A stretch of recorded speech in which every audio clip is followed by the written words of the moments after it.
Hello there, very good evening to you and welcome to yet another edition of Vantage Point. Well, the country has been seeing a number of changes happening over the week following the establishment of the 8th Parliament, which was enabled by the 19th Amendment to the Constitution. But the question that resonates is whether this could be described as a facelift or a farce. Well, that we will be extensively discussing on this edition of Vantage Point, and we'll also touch upon few topics such as the startling statement that was made by former President Chandrika Bandaranaike Kumaratunga in India, and also we'll be talking about the swearing in of the new cabinet, which was approved to be expanded to 48 members, and also we'll be talking about the appointment of the TNA group leader R. Sambandhan as the opposition leader with political analyst Dhananjaya Tilaka today on Vantage Point edition. And first up, just as I mentioned earlier, Dr. Dhananjaya Tilaka, a lot of changes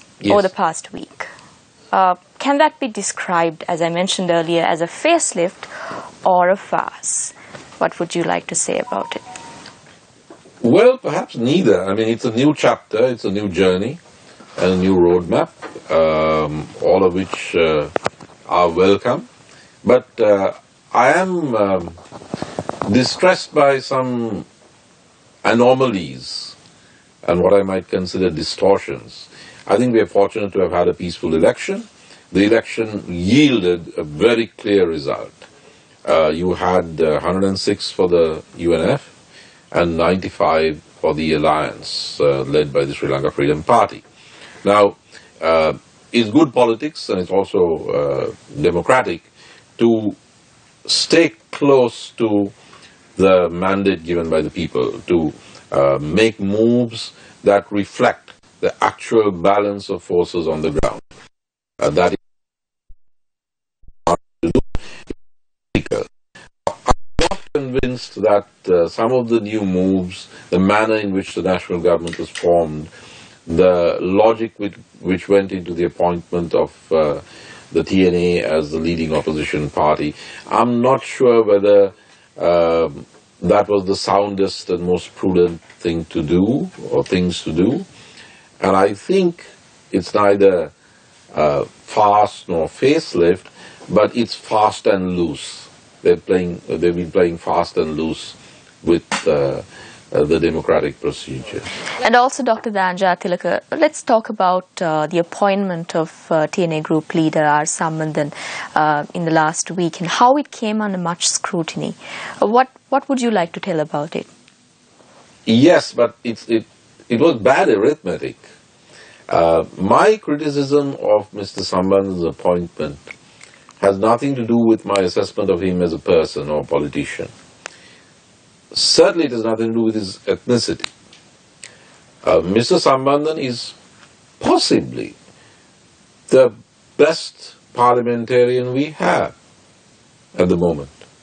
He is a fine gentleman of the old school, very well behaved until he loses his temper, but even when he loses his temper, it's a very civilized outburst in impeccable English. I think he's a fine gentleman, a very good parliamentarian, reminds me of the 1960s. And under normal circumstances, I would have been quite happy to see him as the leader of the opposition. Even though my own political sympathies are no secret, I think that he's vastly superior to the gentleman suggested by the pro-Mahinda Rajapaksa group in Parliament as their preferred leader of the opposition. But I have a problem which has to do with arithmetic. When Mr. Amithalingam was made the leader of the opposition in 1977, actually in 77, that was fair enough because the people voted in such a manner that the SLFP was reduced to a handful of seats. And the TULF had more seats than the SLFP. That was the popular verdict. It wasn't something manipulated or imposed by a party leadership or the central committee of this or that party. That was the result of the election. That's not the case today. Those who campaigned on the platform of the formation of a national government received 106 seats. Those who quite publicly and openly campaigned against the national government received 95 seats. So 95 being much greater than 16, I have a problem when a party with 16 seats gets the post of the opposition leader. Now, even if one argues that the Sri Lanka Freedom Party decided to support a national government, and there are question marks there about the process of decision making, there is the incontrovertible fact that 57 members of parliament belonging to the UPFA signed a letter requesting that Mr. Welgamer, a senior vice president of the SLFP, be made the leader of the opposition. But this was not given to the UPFA chairman, the general secretary of the UPFA, Professor Viswa Varnapala. That's what he claims, that this wasn't given to him. It was an official statement that was made by MP Vasudeva Nanayakkara to the media. No, Stephanie. The letter was given to President Sirisena, the leader of the UPFA. And the speaker claims that he did not get any request. That is what is characterized as a technicality. I mean, it is known, it is well known, it is in the media that none other than President Sirisena was given this letter signed by 57 MPs. Then Professor Varnapala, one of my old teachers at the University of Peradeniya, newly appointed secretary of the UPFA, unratified by the UPFA Executive Council, according to Mr. Dinesh Blom, the MP, sends a letter which was not discussed in the UPFA Executive Committee either, to the Speaker, saying, look, the UPFA is not interested in this post. Now, clearly, there are two sets of considerations. There is the letter sent by Professor Varnapala, there is the letter signed by 57 SLFP MPs. Now, one would have thought that a speaker, acting in much the manner of the judge, would say, look, we have a problem here. I'm going to give you 1 week to settle this and come back to me. Now that's what the speaker usually does, because there is certainly confusion and complexity. And this is a serious matter, because it is to do with how the people have voted. The people voted for a strong opposition of 95 MPs. Now, if that is, some of them have been hived off, that's one problem. But there are 57 who have not been hived off. And 57 is several times larger than 16. So, the appointment of Mr. Sambandhan, I would say, is seriously flawed and introduces needless controversy into our political discussion. And do you think it's the government's move to score points at the UN Human Rights Commission by appointing an opposition leader from the other ethnicity? Is it a way for them to score points before the report is released? Well, I wouldn't blame any government wanting to score points at the UNHRC Geneva. Various moves are made before Geneva by any government. But a fundamental flouting of the mandate of the people to have a strong opposition of 95 MPs and to give the post of the opposition to a party that has 16 seats representing two provinces of the country. Now, that's a high price to pay just to score a point. What could have been done is to include the TNA in a national government. I mean, the TNA could have joined the national government. So you think they did not? No, they were part of the January 8th National Executive Council. This time the TNA campaigned on the platform of supporting the UNP, the national government. So they would have been far more comfortable as members of the national government. That could have been mentioned in Geneva. Look, we're going to work out this problem together. They're part of our government. And the SLFP guys, who obviously wanted to stay in opposition, 57 of them at least, they should have been allowed to stay in opposition. Now, what complicates this story, Stephanie, is that we have uncontradicted media reports, not in social media, but in the mainstream media, which say that President Sirisena agreed to this. See, after the election, there was a meeting of the Central Committee of the SLFP, at which Mr. Dallas Alaperuma, the MP from the South, who is pro-Mahinda Rajapaksa, raised the question that if the SLFP joins the national government, if it is forced, the whole of the SLFP join the national government, and forced by disciplinary measures, then it's the TNA that would be the opposition by default. And the TNA, given its stance on war crimes and so on and so forth, that this appointment would be controversial. Mr. S.B. Dissanayake MP said, no, it's perfectly fine, the TNA should be the opposition. Now, 2 hours later, there was a meeting of the SLFP parliamentary group with President Sirisena once again. And this was raised yet again by Dallas Alaperuma, and he said, I was shocked that the former General Secretary of the party, S.B. Dissanayake, said this and so on. And then President Sirisena intervened and said, look, that's just his personal view. We have not made any such decision. Now, this was followed by yet another meeting of the SLFP parliamentary group with President Sirisena, which in turn was followed by a meeting of the UPFA leaders with President Sirisena. At all these meetings, President Sirisena said, and it was not contradicted, and it made the front pages of the papers, headlines, President Sirisena said, look, it's a free choice.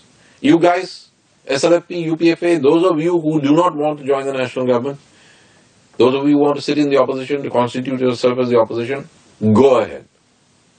In fact, he had even said, maybe half jokingly, he had said in reply to Vimal Veerapanse, hey, maybe you should try to be leader of the opposition. That's half joking, maybe. But that was his view. So it was moving in the right direction. That is, those who want to join the national government would be allowed to join the national government, to join it, and those of the SLFP/UPFA who wanted to stay in the opposition would be allowed to do so, free choice. And then you have Professor Varnapala's letter to the Speaker. So there's something happening here. I don't believe that President Sirisena is the sort of person who's going to lie to his own party and then within hours change his mind. I think there are things happening backstage that we are probably not privy to.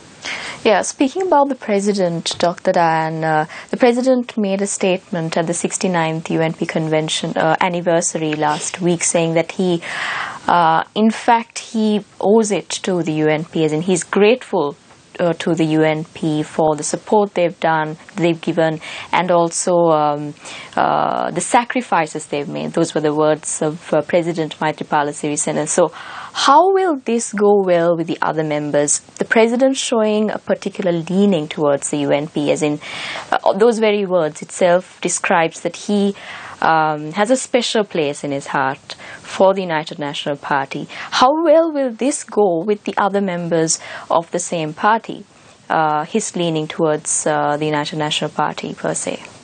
Well, I think, or at least I guess what President Sirisena is trying to do is to balance. He's also perhaps trying to position himself for the next election, because if he is going to run for second term as president, or if he is going to run... But he made a statement. Well, he did, but there was another statement a few weeks ago in Kenya, where the people of Kenya had said, please run for second term, and there was no statement by President Sirisena saying, no, I'm not going to do that. So possibly it's still open, or maybe he wants to run for the prime ministership. Now, he probably thinks that he should be able to get a portion of the UNP vote as well.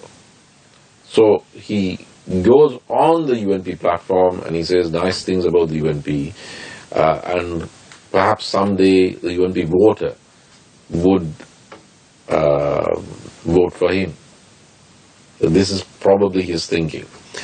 The problem is this. The problem is that sometimes you can fall between two stools. And if you get it right, Then you're at Polonnaruwa, and there's Mahinda Rajapaksa seated next to you, and you're, SLFP and very cozy and so on. So you're accepted by the SLFP guys, and then you come over to the UNP thing, and you say something, and then you get a portion of the UNP as well, and then you get both. That's win-win.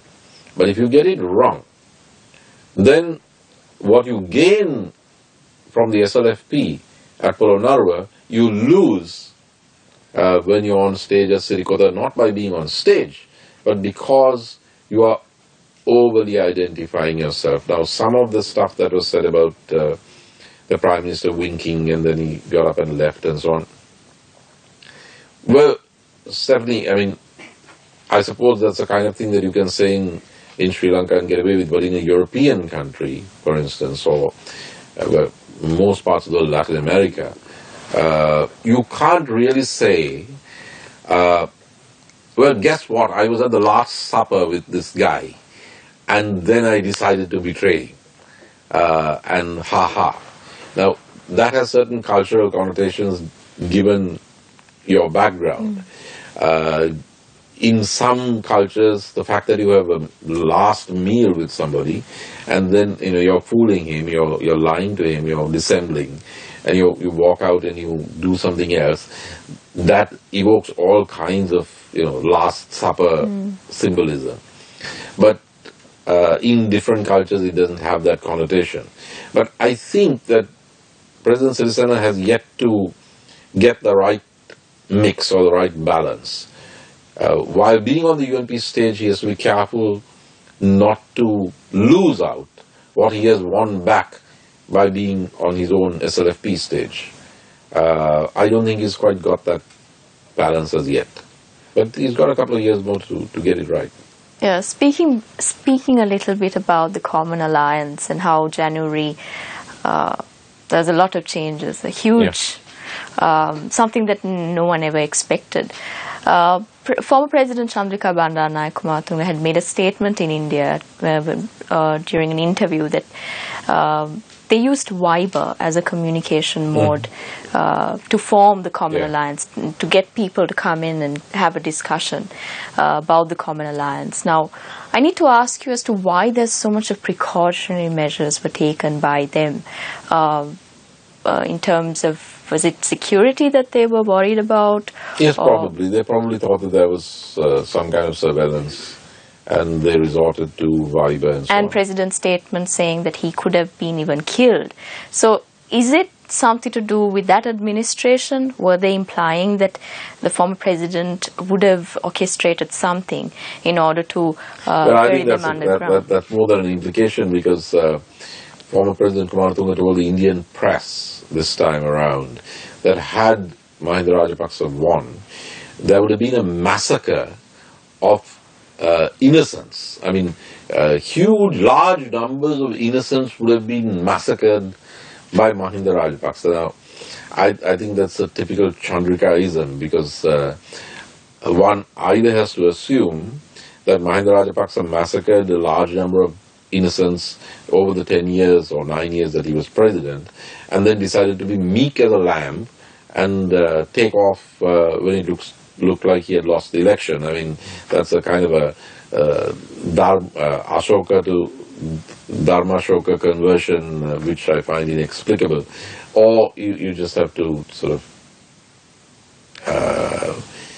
pity the person, because, no former statesman or woman goes overseas and comments on a successor. I wouldn't do that about an ambassador who succeeded me or who was my predecessor. You don't go and say stuff like there will be a massacre of innocents. There isn't the slightest shred of evidence of any such thing. So that's just Chandrika. I think we just have to like her for what she is. That's her. Well, the cabinet was sworn in last week, and tomorrow the deputy ministers and the ministers, non-cabinet ministers, will be swearing in. What do you think about the development so far? Are you happy with the ministers? Do you think the country is up for something good, or whether we need we need more ministers coming, good ministers, as in the ones who have a good profile coming in as ministers, cabinet ministers. Are you content with the ministers that have already been appointed to the cabinet? No, I'm not, on three grounds. One, I think there are too many. So, Mahinda Rajapaksa and before that Chandrika had top-heavy governments. Arguably even President Premadasa had a top-heavy government. And one thought that with the 19th Amendment and the restriction of the numbers to 30, that we had turned a page. But now we have a top-heavy government. That's one. Two, I was looking for two names, and I didn't see them.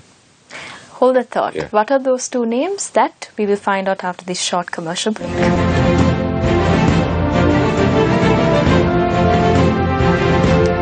Welcome back. Dr. Dan, earlier before the break you said that you were anticipating that these two important figures should be included, would have been included in the cabinet. Who are those two?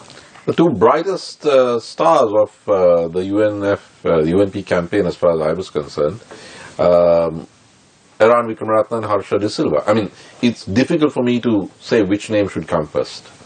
They were both equally good. And I can't understand why. Neither.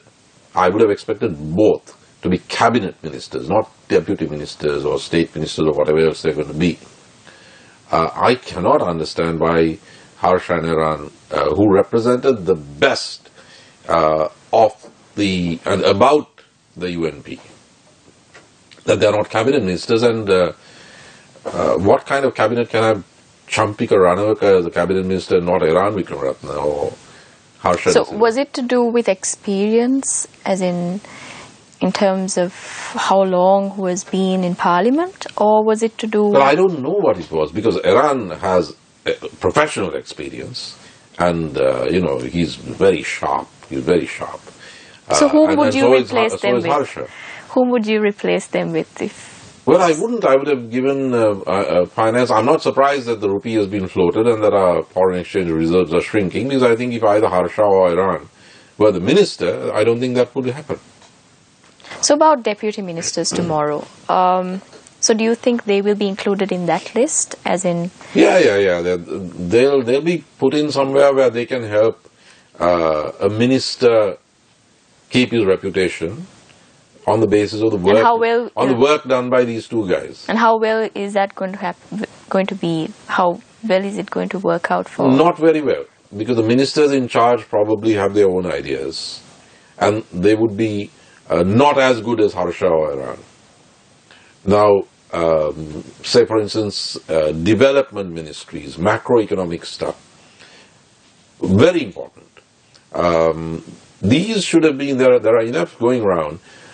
These two should have been cabinet ministers. And then I would have thought that, well, we will be able to see a new philosophy, which I have some criticisms about, but at least it's good when the best possible talent, the smartest, brightest possible people, and these two were the best during the campaign, that they are in charge. If they were in charge of the macroeconomic portfolios, those areas, for instance, maybe even the Western Province, I would have thought, like I said, I mean, intellectually, policy-wise, there's no comparison between Champika Ranawaka and Harsha De Silva, Dr. Harsha De Silva or Eran Wickramaratne, but I don't, you know, I'm really confused. Whom do you think really called the shot in appointing the cabinet ministers? Oh, the same three people who call the shots on everything. The ratios or balances keep shifting. It's Ranil Chandrika, President Sirisena. So they didn't. Do you think they didn't consider Eran Wickramaratne and? No. I mean, Eran and Harsha are extraordinarily bright, independent-minded people. They are probably not stooges of anybody, and therefore they are not on the stooges list. So what happens when there's a consortium or troika is that the criterion is not one of ability. The criterion is A, who's loyal to us personally, who do we owe, B, who do we need to accommodate so that we can change the balance in our own parties, in the SLFP and so on, See who do we need to accommodate in order to counter opposition from some quarter. So you need a pit bull, so that's Trumpika. Then you need, to accommodate your loyalists who have been defeated in the preference voting, but you have to put them in, like SB. So you have a cabinet which is overly large and is not composed of the best possible people. I mean, I don't understand why Dr. Sarath Amunigama isn't the foreign minister of Sri Lanka. I mean, I don't agree with him on everything, but I would know if Sarath Amunigama were representing us in Geneva, I would know that that's the best deal the country could get from this national government. But he's not. So I'm confused about that. So that's the second problem I have. The third problem is the process of decision making which led to the formation of the national government. Because I don't think there was a transparent process of consultation within the Sri Lanka Freedom Party. So I think it was imposed on the SLFP by a smaller decision-making body, the Central Committee, itself consisting of people who were not elected, like former President Kumaratunga, or who were rejected in the preference voting during the recent election. There are people there who have not won their seats at 2 elections. There are people who were actually rejected during the preference voting. So you have an unrepresentative, smaller body, the Sri Lanka Freedom Party's Central Committee, imposing a decision on the elected representatives of the people, the Sri Lanka Freedom Party parliamentary group, and threatening it with disciplinary action. And that's how the national government was formed, unreflective of the popular vote, because the people voted for strong opposition, not for national. I mean, those who wanted a national government voted for the UNF, and there were 106 seats. That's fine. That's a slim majority. But the government that has now been created does not reflect popular sovereignty and the reality of public opinion on the ground in society. So, breaking away from the party, as in from the UPFA, and joining a national government, does that mean that they represent the party, or the party itself breaks away and forms a national government? There's a lot of confusion surrounding that, Dr. Dan. Yes, there's confusion, and I'd rather not talk in textbook terms, but in terms of our own political history and an example of how it should be done, how it was done correctly. In 1964, the Lanka Samasamaja Party, the LSSP, which was a much bigger party than it is now, took a controversial decision to join a coalition government. It broke the United Left Front, which was formed in 1963, 1 year before. And it broke the Joint Council of Trade Union Organizations, the JCTUO, which had a platform of 21 worker demands, and joined a cabinet led by Madam Bandanayake and the SLFP. Now, how did it do this? It didn't have a Central Committee meeting of unelected Central Committee members. This is a Marxist party. It's supposed to be less democratic than the Sri Lanka Freedom Party, which is supposed to be more democratic. But what happened then was this. The Central Committee didn't decide and impose this on the party. They had a special convention, a party convention, a party conference, at the New Town Hall. It was attended by the press. My father was there, covering it for the Daily News or the Observer, I can't remember. There were foreign delegates from a thing called the Fourth International, which the Trotskyist LSSP belonged to. So it was very transparent. There was a huge debate. Party leader Dr. N.M. Pereira presented a resolution. There were others who presented other resolutions. There was an enormous debate. And then those who opposed this move exited the party publicly. Bala Tampo, Edmund Samarakodi, and a number of people went away from the party. So it was a transparent, vibrant, hotly debated, democratic decision-making process. That's how it's done. But this time, the people voted for a strong opposition, 95, The alliance campaigned against the national government, and they're elected. They've come with a certain mandate of functioning as a strong opposition in opposition to the UNF. But instead, that's overturned by the Central Committee. The Central Committee is reshuffled anyway. And the new entrants are those who have lost their seats or who've lost at the preference voting. So they don't really represent even the SLFP. They're brought in there and they endorse this national government decision, and the parliamentarians are threatened that if they oppose the Central Committee decision, disciplinary action will be taken against them. They don't even know whether they'll lose their seats. So which means party membership, or sorry, the membership of... One doesn't know. Somebody has to be cancelled? Check it in courts. I mean, it's really an overriding of popular sovereignty, because these are people who've been voted in by the public. This is the vote you're talking about, not a bureaucratic decision of the Central Committee. Now, that's not the right way to do things. I mean, you can do it, of course.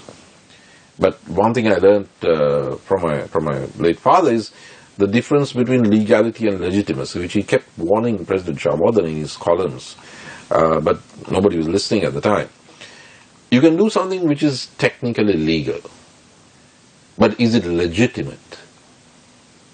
And I might add something, is it realistic? Does it correspond to the actual reality of public opinion? Now, if public opinion is that you should have a relatively weak government with a strong watchdog opposition, 106-95, and within weeks you have a national government with a near two-thirds majority, that's not a two-thirds majority produced by the popular vote. That's not real. That's a delusion. And we know from Lord Buddha that the most dangerous thing are delusions, and believing your own delusions. Yeah, speaking about the national government, well, let's just move back to one of the topics that we touched on earlier, the opposition leader. There was a lot of scrutiny, that the whole appointment came under a lot of scrutiny by a faction of the parliament. What do you think about that? Well, as I said, I have a problem with the arithmetic, because 57 SLFP MPs... And they were also faithfuls of former President Mahinda Rajapaksa. Yes, they were. I mean, the 95 got into parliament because Mahinda Rajapaksa led that campaign. Usually when you lose after 20 years, you're down to, a couple of dozen seats. But this is a large number. Just as when the UNP lost in 1994, it was because of the efforts made by President Premadasa, who had been assassinated just 1 year before, that the UNP had a fairly good number, which they later lost by defections. So, what happened with the TNA is that it just doesn't correspond to the numbers, that's one. Secondly, I envisage that the TNA will be caught in the contradiction between its role as the national opposition and its mandate from its voters. Now, the TNA contested on a particular platform. That platform was not only one of federalism, which is fairly okay. I mean, I'm not for it, but it's legitimate. There's a problem there because you have a constitution which is unitary. There's a contradiction between arguing for federalism and working within a unitary constitution, but we'll leave that aside for the moment.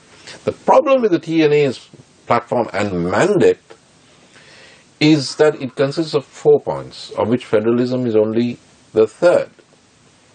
The first point is the Tamil right of self-determination as per United Nations covenants. Now, that's not strictly correct, because having served as a diplomat in the UN on 2 occasions, in Geneva and Paris as UNESCO, I can confidently say that self-determination in the UN context pertains A, to countries, B, to groups, collectives that are under colonial or alien occupation under international law. For instance, the Palestinians have a right to self-determination.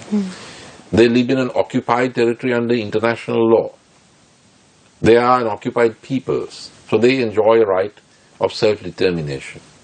But the Tamil people, just as the Muslims, just as the Christians, they correspond in UN terms to minorities. So, the UN does have protocols on minority rights. And I think the Tamil people of Sri Lanka are entitled to all those rights and a complete absence of discrimination. That's what the UN says. But the TNA says the right of self-determination in accordance with the United Nations. Now that's very dangerous. No federal country in the world, including India, recognizes the right of self-determination for any internal group. The Kashmiris are asking for it, and India quite rightly says no. So that is the danger. Self-determination in the UN interpretation of self-determination, which is really national self-determination. Then the TNA manifesto calls for a joinder without a referendum of the northern and eastern provinces, a permanent joinder. Thirdly, it talks about federalism. Now, without the invocation of self-determination, that would not be that much of a problem. I mean, we can debate it. And fourthly, and finally, the TNA manifesto calls for an inquiry, an international inquiry, and support for an international inquiry into allegations of war crimes. Now, Mr. Sambandhan kicked off the election campaign in July, on the 25th of July, in Valikamam North, in Marudanar Madam, at a meeting which he chaired, and at which every speaker, apart from Mr. Sambandhan, who was in the chair, invoked the undisputed leader, Mr. Prabhakaran, in their speeches. All of this was reported in the Udayan. Now, upon appointment as the leader of the opposition, Mr. Sambandhan gave an interview to the BBC's Sandesha. And where he said, we are not for a separate state. I believe him.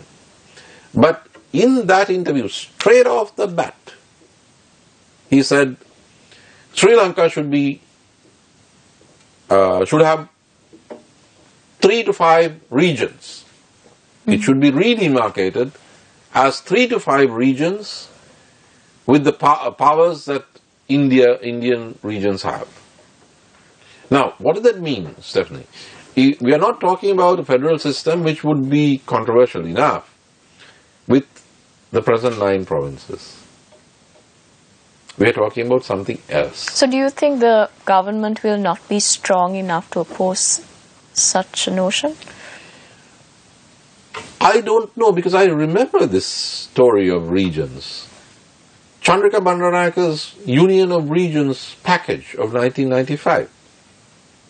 When I read this, I was thinking hey, what does this remind me of? Okay, I've got it. This is CBK's package, 1995 and 1997. Sri Lanka was supposed to be converted into a union of regions. Now, India was, of course, a union of states, Stephanie, because these were separate areas, some of which had princes. And British colonialism, when it was withdrawing, it said one of the conditions for withdrawal is that these independent principalities and these different regions have to vote. Each one has to vote to accede to the Indian Union. That was never Sri Lanka's reality. Sri Lanka, we didn't have independent provinces or regions ruled by different princes, and we didn't have to vote in 1947 or 48 to join one Ceylon. It was always one Ceylon. This is a small island. It's not a subcontinent like India. You can't reproduce the Indian model or the American model or the South African model or the Australian model, which is to do with huge land masses in a small island. India doesn't have, India has China as a neighbor, which is bigger than India. Same kind of population, but geographically. But India doesn't have a region that neighbors China with Chinese in it. Sri Lanka does have the north and east. And you have Tamil Nadu 23 kilometers away. Now, if you break up Sri Lanka into 3 to 5 regions, that's pretty radical. You're talking about a northern east, you're talking about federal powers, because he says, as in India, Mr. Sambandhan, with 23 kilometers separating it from Tamil Nadu. And the Chief Minister of Tamil Nadu, Madam Jayalalitha, has already given a letter to Prime Minister Modi calling for India to ensure that the 13th Amendment will be stretched to the point that it is a springboard for an eventual Tamil. That's in writing. Now, I am for the 13th Amendment. I'm just not for its elasticization or turning it into a chewing gum where you can stretch it and turn it and make it a springboard for Tamil. So, when Mr. Sambandhan says this as he's made leader of the opposition, it doesn't tell me that he's going for the exit ramp, that he's going for Tamil, but it tells me that he is seriously advocating something that is a loosening and a radical redemarcation of Sri Lanka. Loosening it so that what results is a halfway house which can move away from the rest of the country and by osmosis have a closer relationship with Tamil Nadu, which after all is only 23 kilometers away. It's much more distant from Colombo. So I worry, how is such a person, I mean, he's entitled to his views. He should perhaps have been in the national government and these things could have been thrashed out. But when you are supposed to be leader of the opposition, the national opposition, and people are looking at you with some doubt because they've voted in 95 MPs who are supposed to be the opposition, but with 16 and representing only one part of the country, you are the opposition. And you're supposed to be a national opposition, but you've got this very regionalist kind of thinking that Sri Lanka should be, carved up into 3 to 5 regions. That tells me that we are in for, and he is in for a rocky ride. And I feel bad about this because, as I said, I have the highest personal respect and affection for Mr. Sambandhan. And Dr. Dan, about 3 MPs, namely Vimal Weerawansa, Vasudeva Nanayakkara and Udega Mantwila, they were stripped of their privileges of being leaders of their party. On what basis do you think this was done? Well, usually one goes by precedent. If they were recognized in the earlier parliaments as leaders of separate parties, and in fact, if the reality is that they are leaders of separate parties, because they are leaders of their own parties, then if you have a new decision which says, no, we are not recognizing them as party leaders, what does it mean? It means that the people of this country voted for an opposition of 95 members, a strong opposition. You silence them by imposing an SLFP Central Committee decision and threatening the rest with disciplinary inquiries.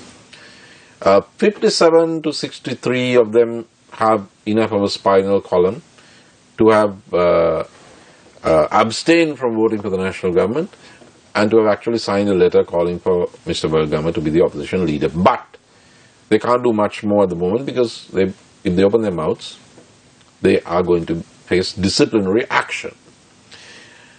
Now, what does that leave? That leaves a handful of people. The original Nugegoda 4, Dinesh, Vasu, Udaya, Vimal, all of who were elected with substantial preference votes. So now you've got to squash those guys as well. So what do? You de-recognize them. They've been recognized as frontline, front bench opposition personalities all these years. You change that. And you said, you sit at the back of the class. Now, if they get a chance to speak, it'll only be because of the decency of Mr. Sambandhan. I mean, he's a decent chap. He probably will give them a chance. But that's not the intention. So I think the spirit of this is wrong. It's vindictive. There's also a story out there which says that Prime Minister Wickremesinghe and the Speaker have decided not to allow speeches which go against national unity to be made in Parliament. Now, who decides what's against national unity or not? if Mr. Sambandhan gets up and says he thinks the country should be redemarcated into 3 to 5 regions, somebody might think it's against national unity. Somebody may think it's not. Now, who's going to make that decision?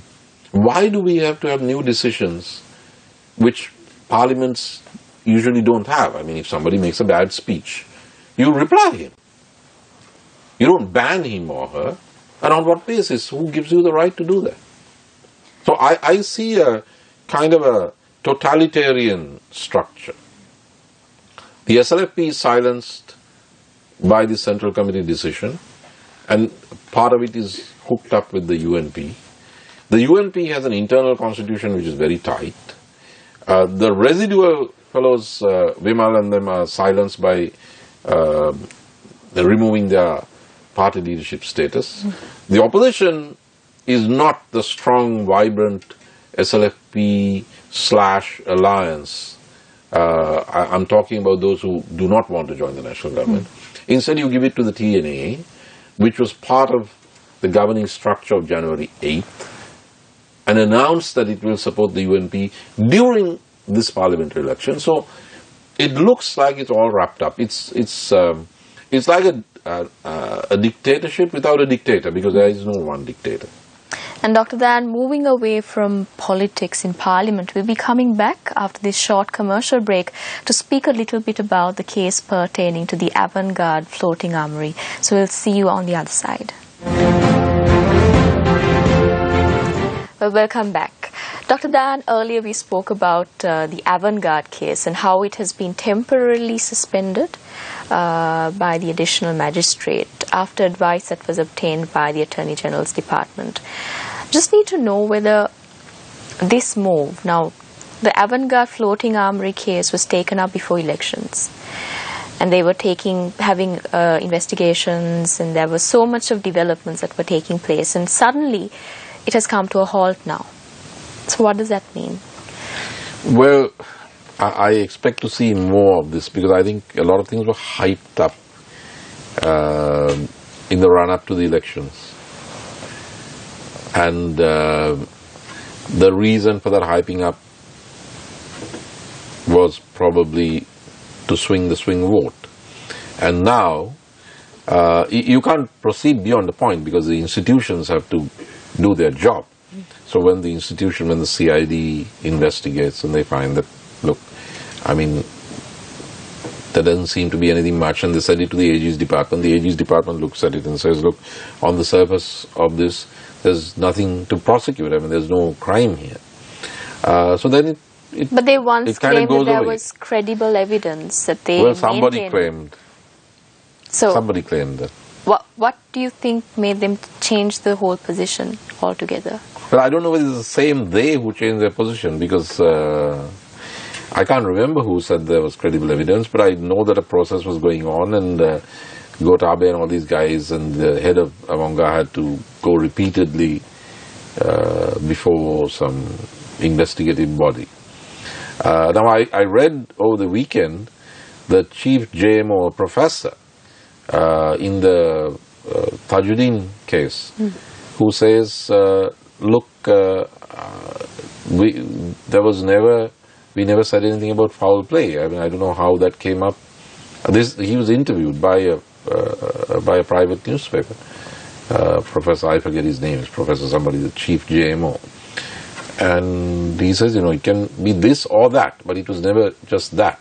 There was never, there was no mention of foul play and so on and so forth. So I don't know. I think that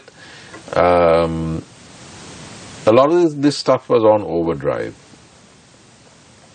and it's not really sustainable unless you want a witch hunt, which is too destabilizing in society. I think many of these will start dying a natural death. Now take the whole thing about Mahinda Rajapaksa's secret funds, the $18 billion.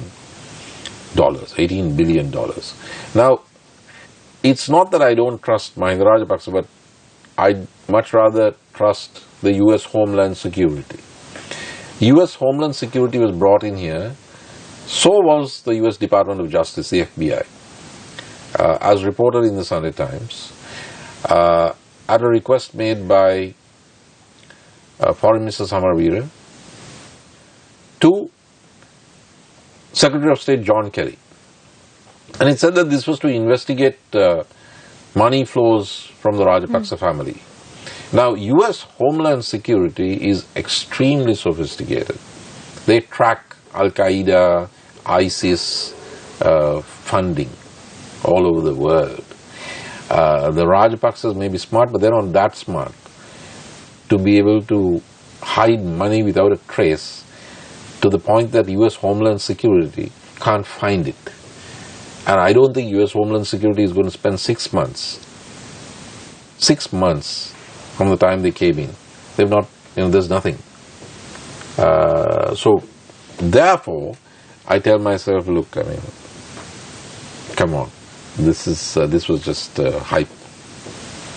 It'll probably be spun on for a little while longer. While Geneva comes and goes and so on, you might find some of this stuff cranked up as diversions. But the campaign of the United National Party rode on it.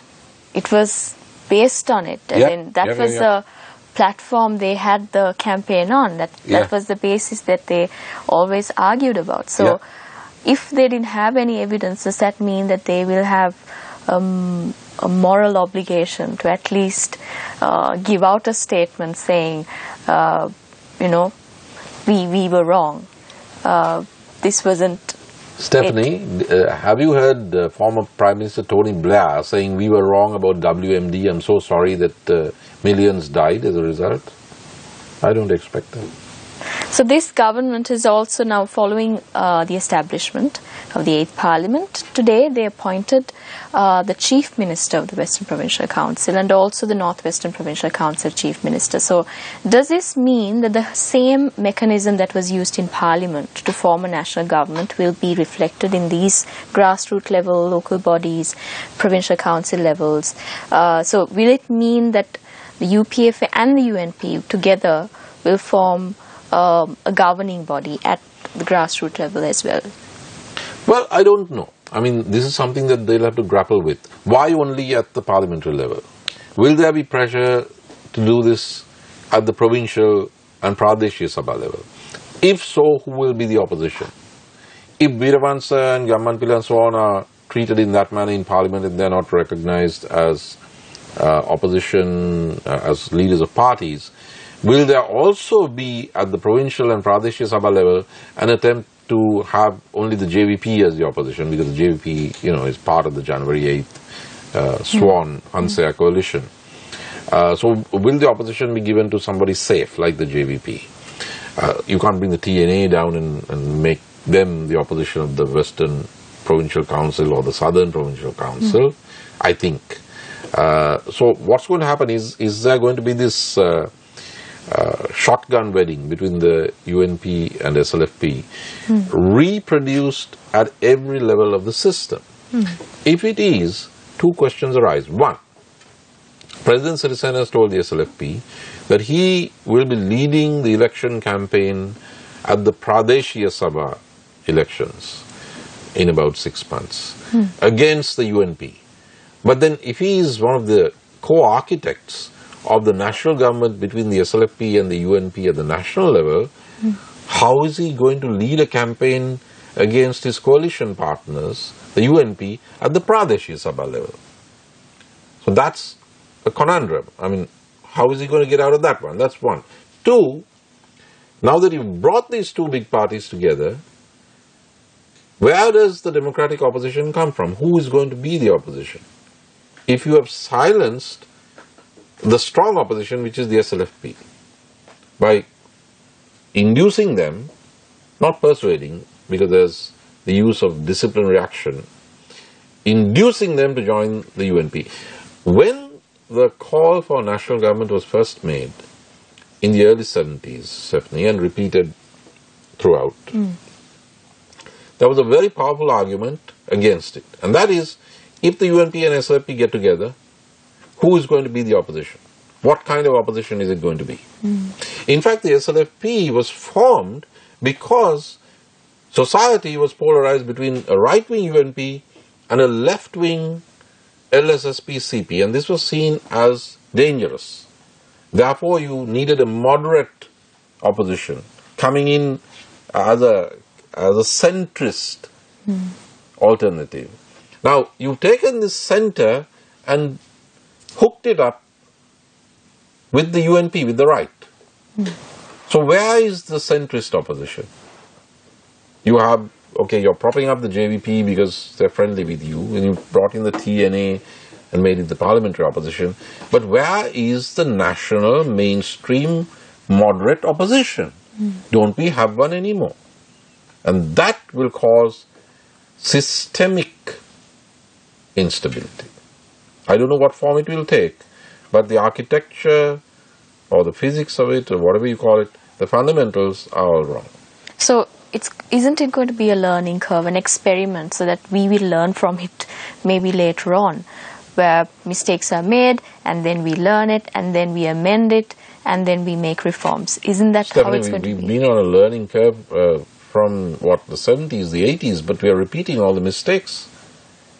We are repeating the mistakes of the Jayawardena administration in the artificial over-centralization of power, in confusing what is legitimate with what is merely legal, and in ignoring the realities of actual public opinion, the actual ratio of public opinion on the ground.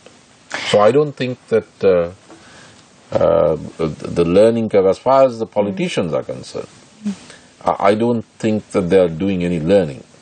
But as far as society is concerned, we will have to go through this experience and come out the other end. Because we will have to undergo this recomposition. There is a recomposition. We'll have to go through it, go through the program, and take each issue as it comes, the Geneva, domestic inquiry, international inquiry, whatever, the economic measures that are being taken or will be taken, the IMF package, privatization, the foreign policy reorientation, the redemarcation of Sri Lanka into 3 to 5 regions, and the federalization package, though it may not be called federalization. All of these will throw up challenges.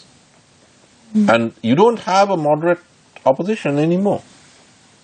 So it's a strange structure. It's a distorted, artificial structure on which a heavy load is going to be imposed, such as the constitutional change. Dissent is being silenced through disciplinary measures, so you don't have your usual safety valves and feedback loops, which you would have had if you allowed those 95 guys or 60 guys or whoever to function as a moderate opposition in parliament. But since you don't want anybody saying anything, then you plug as many holes as possible, and there's no ventilation.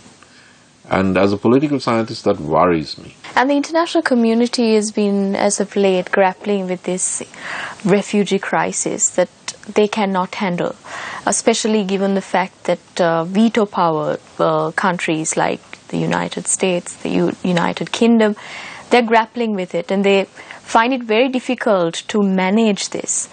So do you think a few countries, like those five big countries that hold the veto powers in the United Nations, should be an example for all the countries by mitigating this, especially given the fact that the recent uploads of some of the images of that 3-year-old boy who was down in the sand. That's right. So that is the peak of the refugee crisis, where people could see the amount of trouble, hardships that people are going through.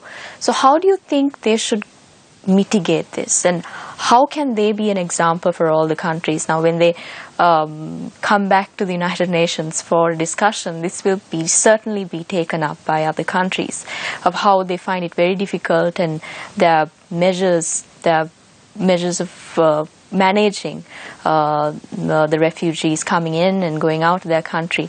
And how do you think this should be done? Well, I was serving in Paris as our ambassador when the foreign minister of Russia, Sergei Lavrov, warned about exactly this some years ago. He told the West, do not do this, don't try to break up Syria, on the grounds of human rights and so on. There's going to be far worse human suffering. The Syrian government, Assad, the Syrian army is holding the line. You guys don't understand what's on the other side. We are telling you, these are Islamic fanatics. There's going to be terrible human suffering. Don't try to break the Syrian state. Don't, let's look at this differently. Otherwise, you're going to have a spillover, and they're going to come over. The human suffering is going to spill over to Europe as well. And extremism is going to spill over to Europe and even into Russia. Nobody listened. They kept on hammering away at the Assad government, and they've broken, the West has broken Iraq, they've broken Libya. There's a Western colloquialism, you break it, you own it. But the West breaks it, it doesn't own it. So what you have are states across the Middle East, broken by Western pressure or intervention under the rubric of human rights and humanitarian intervention. The West can neither win wars against terrorism, as we have seen from Afghanistan through, the whole ISIS thing, nor are they effective at nation building and post-conflict reconciliation, though they give us lectures and try to impose ideas on us. Those images that we saw are not of people fleeing Assad. They are fleeing ISIS. And ISIS is there because the Syrian army and the Syrian state were pushed back by Western-supported insurgencies, which opened the gap for ISIS. There's credible evidence that the Saudis, one of the biggest allies of the West, actually helped these ISIS guys at some stage. So now you have tremendous human suffering, because when a state is weakened, when it breaks up, we experienced this for 30 years, so we seem to have forgotten now. People suffer. There's anarchy, there's chaos, nothing functions. And then crazy people with guns impose themselves in certain areas, and then people run. And that's what's happening now. And when you run, you suffocate, you die, you drown.